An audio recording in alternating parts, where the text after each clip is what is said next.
Bonjour, vous écoutez Pause Report, le podcast qui décrypte et analyse chaque semaine l'actualité de la voile de compétition. Pause Report est produit par Tip & Shaft, le média des professionnels et des passionnés de voile de compétition. Tip & Shaft, ce sont 2 newsletters hebdomadaires en français et en anglais, des podcasts, des formations, un studio de production de contenu, une plateforme de vidéos à la demande Sailors, ainsi qu'un festival du film que vous pouvez retrouver sur tipandshaft.com. Je suis Axel Capron et je vous souhaite la bienvenue dans Pause Report. Pendant toute la semaine précédant le départ de la Transat Café L'Or, Pause Report pose ses valises au Havre et passe en format quotidien, avec 5 épisodes de mardi à samedi consacrés à la Transat en double qui s'élance dimanche 26 octobre à partir de 14h. Ces 5 épisodes sont présentés par The Sea Cleaners, organisation non gouvernementale suisse fondée en 2019, dont la mission est de protéger les océans autour de 4 axes: le déploiement d'expéditions de collecte de déchets dans les zones côtières et en amont des océans, la recherche scientifique, la sensibilisation et l'éducation du grand public, tout en menant un plaidoyer international pour renforcer la lutte contre la pollution plastique. Dans cette optique, The Sea Cleaners est partenaire du Class 40 Ocean Connect The Sea Cleaners, qui sera barré sur cette Transat Café L'Or par le duo franco-belge Jean-Baptiste Ternon-Gaëtan Thomas. Pour toutes les informations sur les missions de l'association, rendez-vous sur theseacleaners.org. Bonjour à tous, nous sommes le mardi 21 octobre, il est 10h05 et je vous souhaite la bienvenue pour ce 231e épisode de Pause Report, le podcast de Sailors qui cette semaine pose ses valises au Havre et passe en format quotidien jusqu'à samedi avec 5 épisodes consacrés à la Transat Café L'Or. Pour le premier numéro de cette édition spéciale présentée par The Sea Cleaners, nous recevons au sein du Transat Coffee Club 2 invités qui sont au cœur du réacteur de la Transat en double. Le premier en est le co-directeur aux côtés d'Antoine Robin. Il s'agit de Gilda Gauthier. Bonjour Gilda. Bonjour. Le second est le directeur de course, figure de la voile au Havre, puisqu'il est également directeur de la Ligue de Normandie. Vous l'aurez reconnu, il s'agit de Francis Le Goff. Salut Francis. Salut. Messieurs, merci d'avoir répondu à mon invitation alors que votre agenda est bien chargé cette semaine. Avant de vous donner la parole, je vais faire un petit résumé en quelques mots de cette 17e édition de la Transat Café L'Or Le Havre Normandie, son nouveau nom depuis cette année puisqu'elle s'appelait auparavant la Transat Jacques Vabre. On l'appelle aussi la route du café. 74 bateaux seront au départ sur la ligne dimanche contre 95 il y a 2 ans. 42 classe 40, 18 IMOCA, 10 Ocean 50 et 4 ultimes. 4 classes qui s'élanceront tous les quarts d'heure les unes après les autres à partir de 14h dans l'ordre les ultimes, les Ocean 50, les IMOCA et les classes 40 avec, Francis va nous le rappeler, 4 parcours différents. 6200 milles pour les ultimes, 4600 pour les Ocean 50, 4350 pour les IMOCA et 3750 pour les classes 40. Parmi les 148 marins au départ, on compte cette année 18 femmes et si j'ai bien compté 17 anciens vainqueurs, dont celui qui, avec 4 victoires, codétient avec Jean-Pierre Dick le record du nombre de victoires sur la Transat en double, à savoir Franck Camas. Le village de la course est ouvert au Havre depuis le samedi 18 octobre. Il avait réuni 600 000 visiteurs il y a 2 ans. Et on rappelle que, pour finir, que la Transat Café L'Or arrivera cette année pour la 3e fois à Fort-de-France, en Martinique, après être passé lors des éditions précédentes par la Colombie, le Brésil et le Costa Rica. Voilà pour cette courte présentation. On va commencer avec toi, Gilda. Si je te demande de résumer en quelques mots l'ADN de la Transat Café L'Or, qu'est-ce que tu me dirais ? Je dirais déjà que c'est une transat en double. C'est la transat en double. C'est une transat qui refait la route du café. Ça veut dire qu'elle est toujours partie du Havre. Le Havre, c'est un grand port maritime français, bien sûr, mais européen aussi. Et c'était le port d'arrivée du café. Jusque dans les années fin du 19e siècle, jusqu'au début du 20e siècle, la bourse du café, c'est-à-dire qui déterminait les cours mondiaux du café, était au Havre. Donc c'est vraiment la ville du café, l'entrée du café, et toutes les destinations café amenaient au Havre leur cargaison. Donc on part du Havre et on arrive dans des destinations qui ont changé régulièrement et c'est une deuxième part de son ADN. C'est pas une course qui arrive toujours au même endroit, c'est une course, comme tu l'as rappelé, qui change de destination régulièrement. Donc la grande course en double, la route du café qui change régulièrement de destination. Et puis enfin, c'est une course aussi qui cherche à tracer une voie dans les courses multiclasses sur une approche peut-être équitable des classes parce que, comme tu l'as rappelé également, c'est 4 classes, 4 départs, 4 parcours, mais aussi 4 duos vainqueurs qui vont tous gagner dans leur catégorie. C'est une course qui a changé de nom cette année. On l'a longtemps appelée la Transat Jacques Vabre. On dit de temps en temps la route du café, comme je disais tout à l'heure. Ce changement de nom, comment il a été assimilé? Est-ce que tu as l'impression que la Transat Café L'Or a bien pris? Il est possible que ce soit pour moi que ce soit le plus difficile finalement. Non, je trouve que ça a remarquablement pris. Je trouve que les skippers, les journalistes, les médias, tout le monde joue le jeu d'une manière assez remarquable. Peut-être que c'est ceux qui sont un peu anciens dans l'organisation, à mon Francis, qui ont plus de mal. Il nous arrive encore un petit peu de bugger, pour ne rien vous cacher. Mais globalement, ça a bien pris, le nom coule bien. Alors ça, c'est juste une petite joke pour parler de nos habitudes. Mais en vérité, c'est plutôt une grande satisfaction. Une grande satisfaction d'avoir notre partenaire, qui est toujours le même, bien sûr, mais qui a décidé de mettre sa marque fleuron, sa plus belle marque, plutôt qu'une marque qui était peut-être un peu moins portée, un peu moins en rayon, un peu moins visible, avec un peu moins de notoriété, et puis aussi un peu moins de budget. Donc ça veut dire que pour nous, ça nous fait passer un cap. C'est un peu plus premium aussi comme approche. Et toutes nos équipes ont réussi, moi je trouve, une identité visuelle qui est très réussie, et un nom qui prend bien pour une marque qui va nous faire encore passer un cap sur cet événement. Francis, directeur de course de la Transat Café L'Or, ça fait combien de fois que tu occupes ce poste sur cette Transat? Tu te souviens? On disait que, avant de préparer l'émission avec Gilda, on disait que c'était sa 8e, et toi?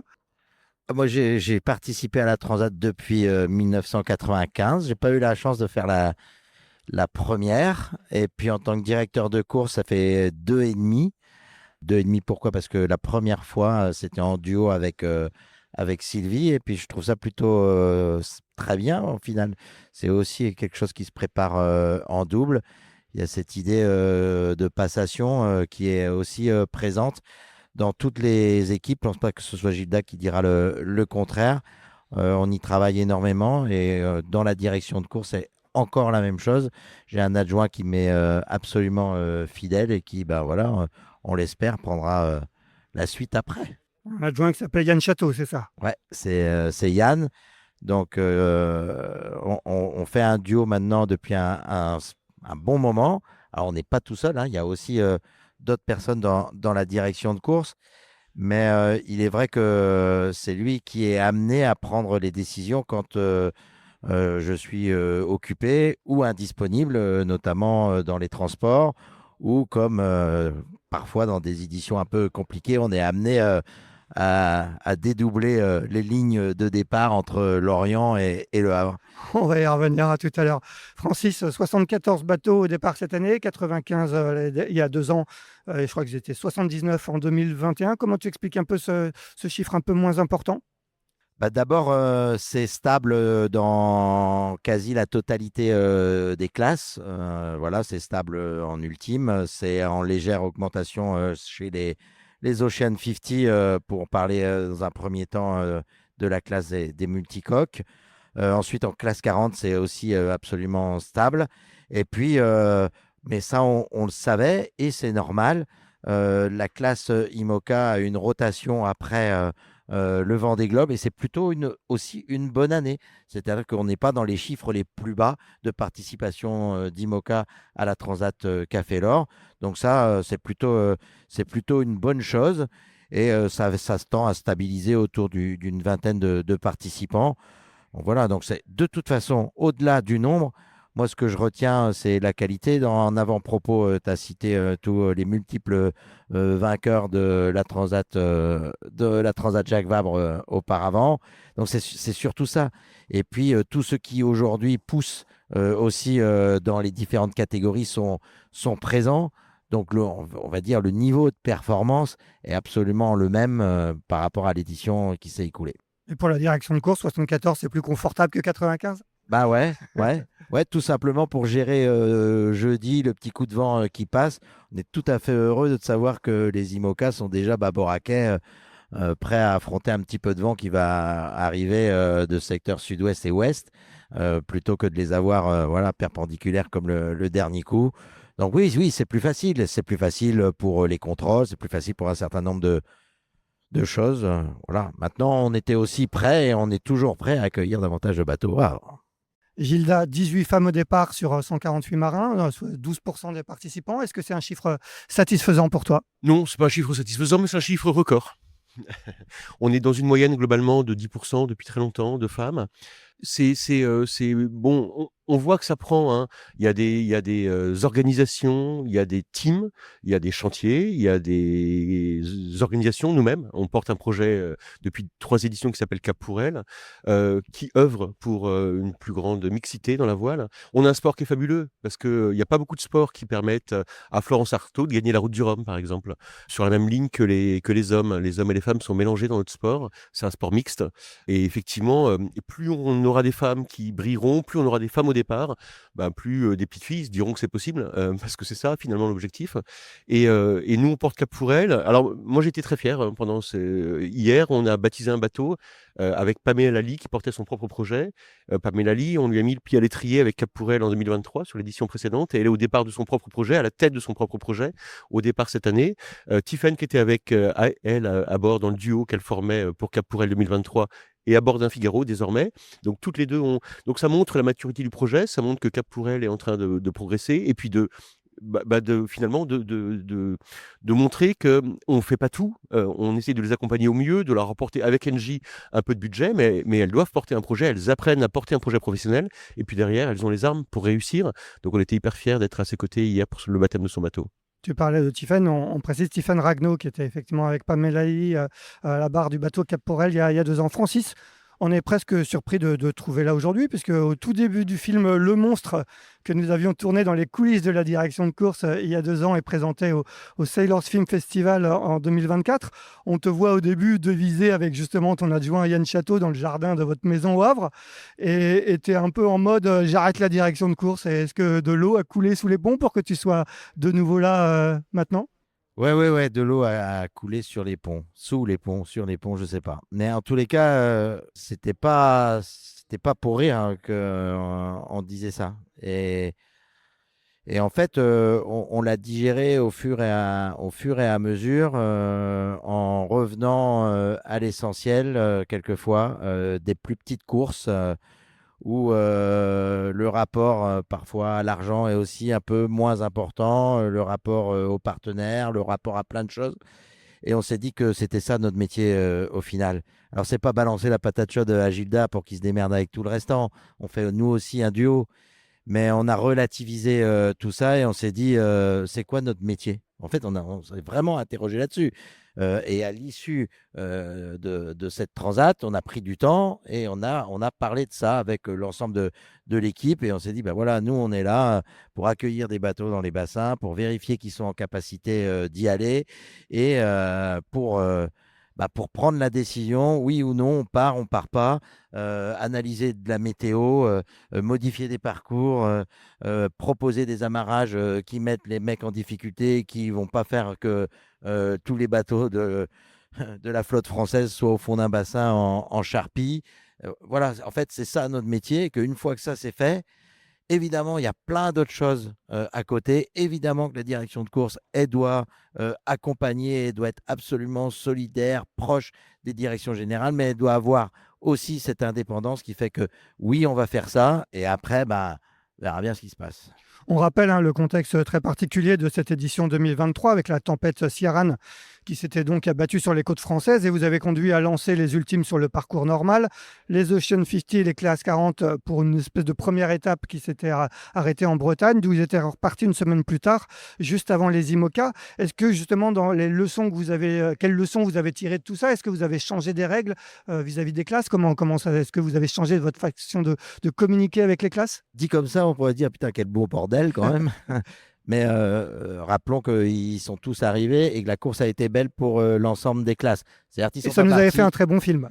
Et en plus, ça a fait un très bon film. Allez, blague mise à part, évidemment qu'on tire des conséquences de tout ça. La première, elle avait lieu quelques minutes avant qu'on vienne vous rejoindre ici pour parler.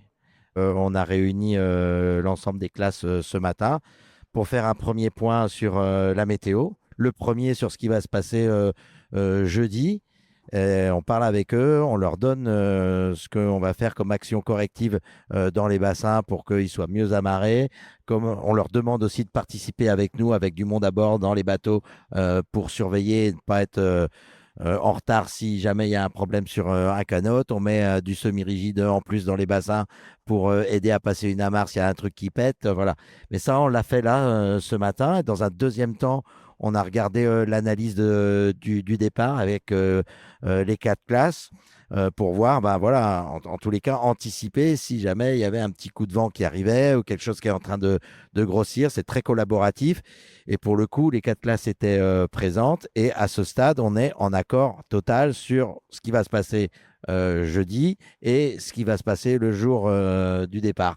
Donc ça, c'est le premier gros point correctif. Mais il y en a eu d'autres avant, un peu plus propres à l'organisateur général, avec des analyses de ce qui s'est passé. Mais là, Gilda est davantage que moi à même de vous parler de tout ça. Gilda, est-ce que tu peux nous en dire plus et parle-nous un peu justement de la complexité de ces courses multiclasses où il faut satisfaire 4 classes, beaucoup de partenaires, comment vous gérez ça? Oui, bon, Francis l'a esquissé. C'est pas une complexité d'avoir une course multiclasse, c'est déjà un plaisir au départ.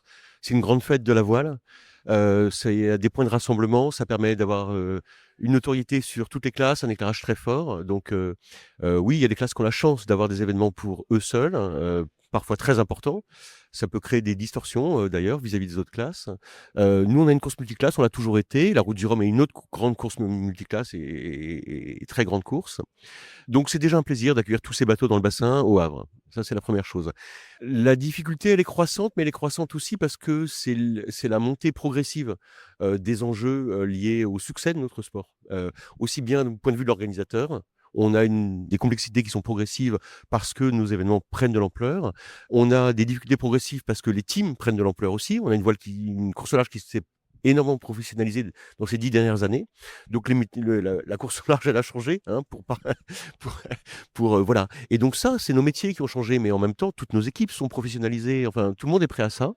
Ça a un peu changé les rapports, parfois les rapports de force.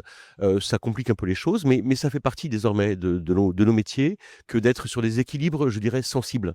Donc, évidemment, on conduit les choses avec beaucoup plus de discussions, très en amont, avec chaque classe. On essaye au maximum de privilégier les points où, évidemment, quand on leur parle des situations météo, on essaie d'avoir toutes les classes, parce que si on rentre dans des discours individuels, classe par classe, nous, on a du mal à s'en sortir et à synthétiser à la fin une position. Donc, on essaye d'avoir des positions comme ça. Bon, voilà. Donc, on a des métiers qui ont changé. On a une course au large qui s'est professionnalisée. C'est une belle chose, c'est une bonne chose. Ça veut dire que notre sport, il a gagné en notoriété, il a gagné en professionnalisme et on accompagne ses progressions. Francis, raconte-nous un peu le quotidien du directeur de course sur la dernière semaine avant le départ de la Transat Café L'Or. D'abord, il fait en sorte que toute son équipe soit bien en place et sache bien ce qu'ils ont à faire. Parce que c'est déjà beaucoup, 74 bateaux. Donc, dans l'équipe, il y a des gens qui se préoccupent des différentes déclarations, qui sont en train de préparer le départ, les bouées, les machins, enfin tout ce qu'il faut là. Voilà, il y en a d'autres qui travaillent la météo. Il y a évidemment un gros point administratif sécurité dont se préoccupent Amélie et Léane en collaboration, en étroite même collaboration. Et je leur tire mon chapeau parce qu'on a une très très belle équipe de contrôleurs techniques. Voilà, elle est vraiment très très bien menée. Et c'est un boulot de fourmi qui pour nous est essentiel parce qu'on va identifier toutes les balises à bord des bateaux, tous les systèmes de communication, toutes les possibilités d'évacuation, les mettre dans un fichier qui va nous servir en cas de difficulté par la suite et qui va servir surtout aux différents MRCC pour coordonner des secours si toutefois on en a besoin. Donc ça, c'est le gros boulot de cette semaine-là. C'est que dans quelques jours, il faut que tout ça soit au point pour qu'on soit serein au moment du départ. Un petit mot sur la météo qui va nous passionner ces prochains jours. Comment un peu s'annoncent les jours qui viennent sur le village et surtout dimanche 14h? Viril mais correct. Le jeudi, on est content de ne pas partir jeudi. Voilà, ça c'est sûr. Mais on connaît bien les bassins. On a travaillé avec toutes les classes ce matin. On a apporté des corrections. À l'heure où on se parle là, dans les bassins, il y a des plongeurs qui remettent des pendis supplémentaires pour les classes 40. Donc voilà, il y a cette première partie de météo qui est solide. Et puis c'est perturbé jusque la fin. La Manche sera un peu agitée, hein, même jusque dimanche. Et dimanche, tout converge vers un secteur de vent de nord-ouest. Après, on affinera. Est-ce que c'est un peu plus voilà, est-ce qu'il y a un peu plus de nord dans l'ouest ou vice-versa? Pour l'instant, en vent moyen, on est une quinzaine, 15-18 nœuds. Possibilité de rafale au-delà de 25 nœuds. Les modèles divergent un tout petit peu, mais sur en tous les cas la direction et sur un vent moyen, on est à peu près sûr. Donc, il n'y a pas de difficulté pour donner un départ pour des coureurs. Voilà, ça c'est sûr. Il y aura du clapot, du bon clapot, parce qu'il n'y a pas beaucoup d'eau en baie de Seine. Donc pour les bateaux, c'est pas un problème non plus. Pour les semi-rigides, ça va l'être un peu. Pour ceux qui seront en vedette, ça va pas être forcément très confortable non plus. Mais en tous les cas, pour le départ, on n'a pas de difficulté. Après, dans la nuit, je disais c'est viril mais correct, il y a du vent. Voilà, il y a du vent, c'est du nord-ouest. Et en fonction des modèles, là, ça diverge un tout petit peu. Autant, c'est très clair sur le départ sur 12-15 heures et ce qui se passe à la pointe de Bretagne, il y a encore un peu d'incertitude, mais pas une incertitude telle qui nous ferait phosphorer à ce stade sur qu'est-ce qu'on doit faire. Donc, les bateaux sont partis et en fonction des modèles, voilà, on aura soit du 15 nœuds, 15-20 nœuds établis, soit plutôt du 25-30 en fonction, et les rafales qui vont avec. Donc, voilà, sur le premier modèle, c'est plutôt 25 nœuds, et puis sur l'autre, c'est un petit peu plus. Mais là aussi, il y a moyen de... Voilà, ça se gère, d'autant que c'est très court comme passage, et qu'ensuite, ça va glisser vers le golfe de Gascogne, où voilà, il reste de l'air pour les premiers, mais pour derrière, ça se calme assez rapidement. Donc, au moment où on se parle là, il n'y a pas d'inquiétude. On sait que ça va partir. Et puis ensuite, c'est des marins avant tout. Tout à l'heure, on disait des filles et des garçons. C'est des marins avant tout. Ils ont fait des courses avant. Ils ont fait des qualifications avant. Dans les qualifications, on demande d'aller faire du prêt dans 25 nœuds. Ça tombe bien, ils vont en avoir. En avant toutes. Bon, des conditions de transat automnales finalement.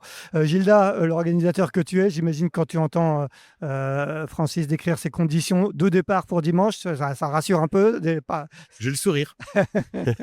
Mais on suit ça de près. Évidemment, Francis et ses équipes et la cellule météo qui les accompagne m'invitent évidemment, je suis ça de près aussi parce que ça a beaucoup de conséquences sur une grosse partie de toute l'organisation. Donc, non, on est plutôt... Si Francis est serein, moi je suis serein, voilà, on va dire. Gilda, le village est ouvert depuis samedi. Est-ce que vous avez déjà des chiffres de fréquentation? Comment? Non, on fait les bilans. Alors, on fait vraiment les bilans le dimanche, jour du départ. Moi, j'ai pas de chiffres encore. Voilà.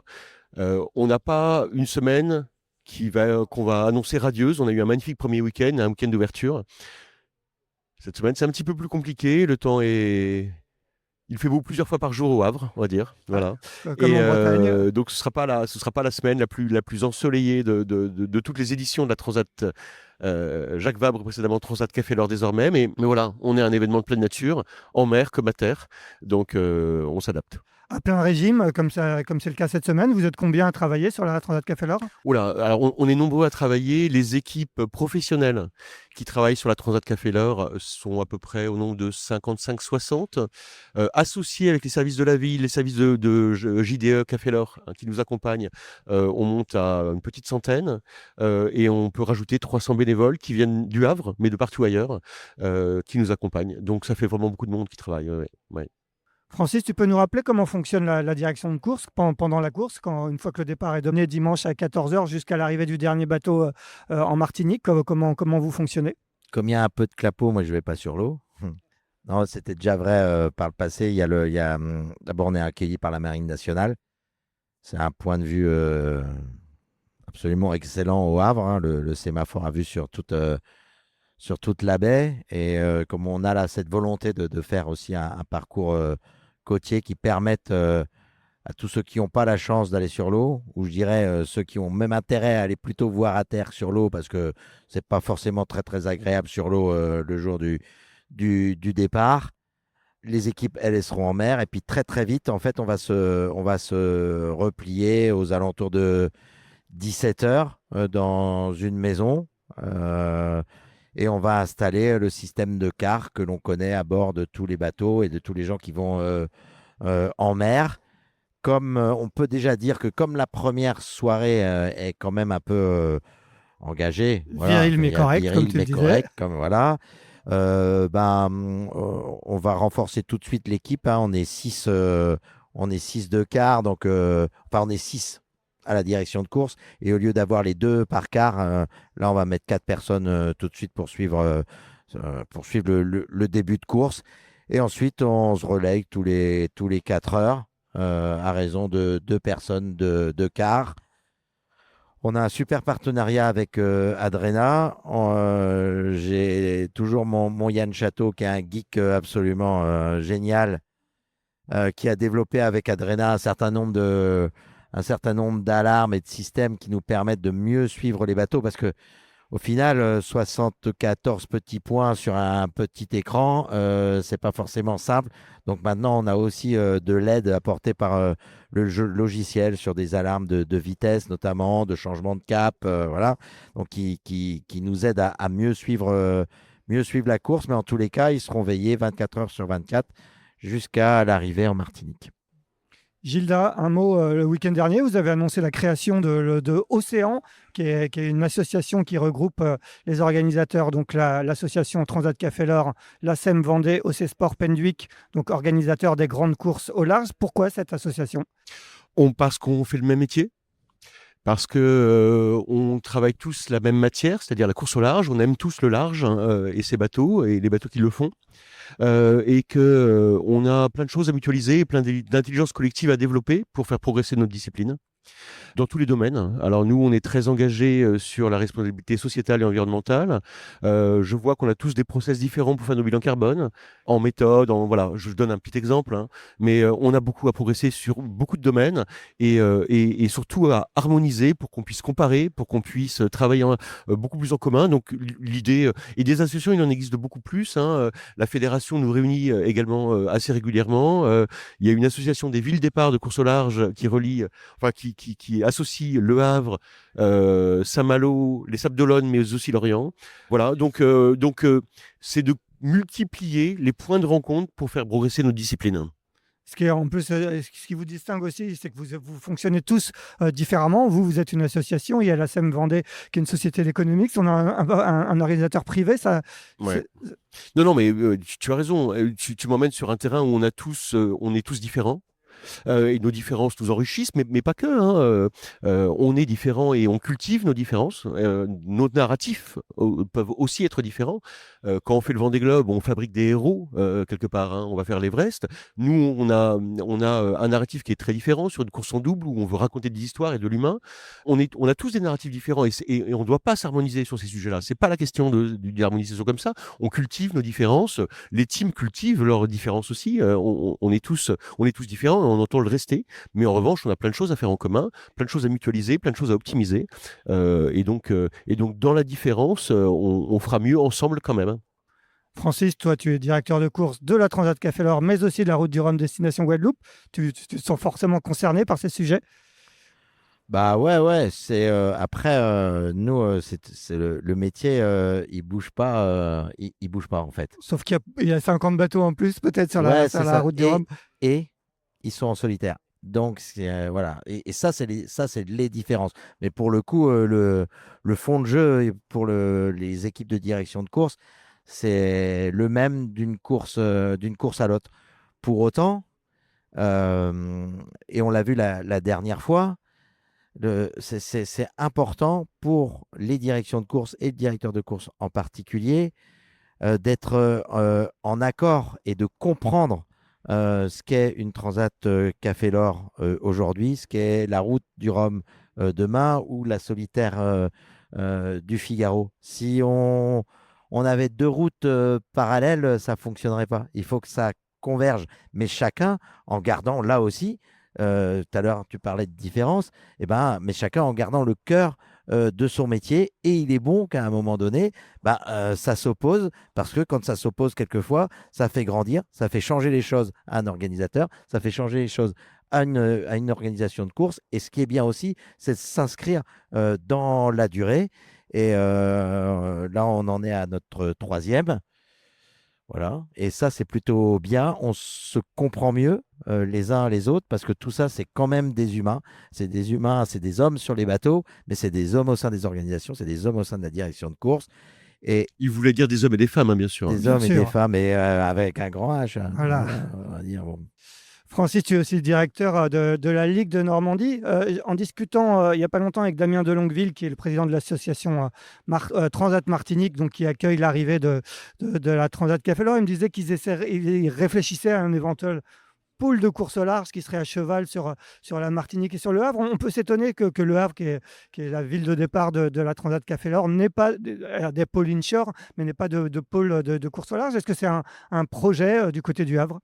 Alors, d'abord, il y a pas de pôle avec une association constituée et tout. Par contre, il fallait venir. Comment ça s'est pas venu? Il fallait venir la semaine avant la Transat. Il y avait 9 classes 40 à l'entraînement ici. Et je peux te dire que tout l'avant-saison, enfin toute cette année, il y avait 5 bateaux en permanence garés au Havre. Ils ont développé, ils ont préparé leurs bateaux là. On a accueilli les Guadeloupéens, les Martiniquais en cours de route. En fait, l'entraînement existe. Les marins existent. Après, c'est pas constitué spécialement encore en pôle. On en discute beaucoup avec Gilda. C'est aussi on est très attentif à ça parce qu'on a des intérêts communs là-dedans. Moi, est-ce qu'on ait une offre de course au large globale en Normandie? Je vois aussi comment on pourrait participer au développement de toute cette zone qui est un peu derrière nous, dont Gilda œuvre chaque jour pour dynamiser le pôle nautique sur le Havre. Donc, il y a des synergies qui vont apparaître, mais comme il y a très longtemps, on nous disait il n'y a pas de Havrais au départ des courses au large, il faut du temps pour mettre tout ça en place. Aujourd'hui, il y en a, on ne me pose plus la question. Voilà, c'est réglé. Il y a d'autres questions qui viennent. Pourquoi il n'y a pas assez de femmes? Pourquoi il n'y a pas de pôle? Mais il faut du temps pour ça, et Dieu sait qu'on y travaille. Et là aussi, c'est pas pas du travail que l'on fait chacun de son côté au Havre. On le fait ensemble. Et sur le côté de la Martinique, on le fait aussi. C'est à mon avis, un trait d'union essentiel pour la Transat Café Loire. Alors, je ne sais pas ce que deviendra, puisqu'il y a un appel à candidature pour les futures épreuves. Hein. Gilda l'a rappelé en début d'interview, là. On est allé à plein d'endroits. Donc, mais en tous les cas, dans le travail avec la Martinique, si nous devions aller en avant de nouveau avec eux, le rapprochement avec la Ligue de voile de Martinique me semble essentiel pour continuer à écrire une histoire permanente entre les deux territoires. Bon, c'est bien, Francis Févy, il fait les transitions pour moi. Gilda, je voulais justement finir là-dessus. Vous avez donc lancé en juillet un appel à candidature pour l'accueil des prochaines éditions des prochaines éditions de la Transat Café Loire. Aujourd'hui, on en est où concrètement? Oui, je voulais quand même Vas-y, rebondir un rebondis, peu sur ce que vient de dire Francis. Parce qu'on est voisins là sur le canapé, on est voisins à peu près toute la journée parce qu'on travaille ensemble, on est aussi voisins toute l'année parce que on a juste quelques bateaux qui nous séparent, hein, qui séparent nos bureaux. Donc effectivement, je voulais rebondir pour dire que quand même le Havre commence à fournir beaucoup de marins et beaucoup de marins très performants. Et donc, ça navigue effectivement beaucoup désormais en classe 40 et beaucoup de classe 40 sont basées. Et moi, je ne doute pas qu'un pôle va se structurer, mais d'ores et déjà, il y a déjà beaucoup de bateaux et il y a déjà beaucoup de bandes d'entraînement. Bon, voilà. Et puis par ailleurs, effectivement, la Transat Café Loire continue son histoire avec ses destinations. On a un certain nombre de villes postulantes qui n'ont pas encore déposé leur candidature, parce que les candidatures seront apposées avant la fin octobre. Dans une première phase, il y a un process de candidature qui va durer pendant un bon moment en termes de première intention, de vérification des sites, pour une annonce qui sera... c'est pas la peine de me demander avant, hein, je vous le dis tout de suite, pour une annonce qui sera en décembre 2026. Voilà. Quand on lancera l'édition 2027, on annoncera la destination, ce qui nous permettra de vous tenir un peu en haleine. Voilà. une destination café. Antoine Robin me disait, qui est co-directeur donc, de la Transat Café L'Or, qu'il y avait à peu près 4 destinations possibles. Ouais, 4, 5, 6, ouais, il y en a quelques-unes potentielles. On en a, je vais vous donner quelques lieux, hein. On en a en Amérique latine, on en a dans les Caraïbes, mais on peut aussi en avoir ailleurs. Bon, c'est Amérique du Sud, Amérique latine, Caraïbes, a priori. On est pas mal là. Parce qu'on fait que du café aux États-Unis. Ah, Ah oui, on fait du café en Afrique aussi. on fait du café en Afrique. ça C'est serait un plus peu une moins, ça c'est un serait- peu moins transatlantique, Ça on est serait bien plus une d'accord. transat. Ouais. Voilà. Messieurs, merci beaucoup d'avoir répondu présent et à mon invitation, surtout pour ce 231e épisode de Pause Report spécial Transat Café L'Or. On vous souhaite bien évidemment que cette 17e édition de la Transat Café L'Or se passe du mieux possible. Et quant à nous, on se retrouve dès demain pour un 232e épisode. À demain, merci. Salut. Merci. Merci d'avoir écouté cet épisode de Pause Report. N'hésitez pas à nous dire ce que vous en pensez en bien ou en mal et n'hésitez pas à le partager. Si vous souhaitez suivre l'actualité de la voile de compétition, je vous encourage à vous abonner à la newsletter de Tip & Shaft, envoyée chaque vendredi à 17h. Pour vous inscrire, ça se passe sur tipandshaft.com. À bientôt!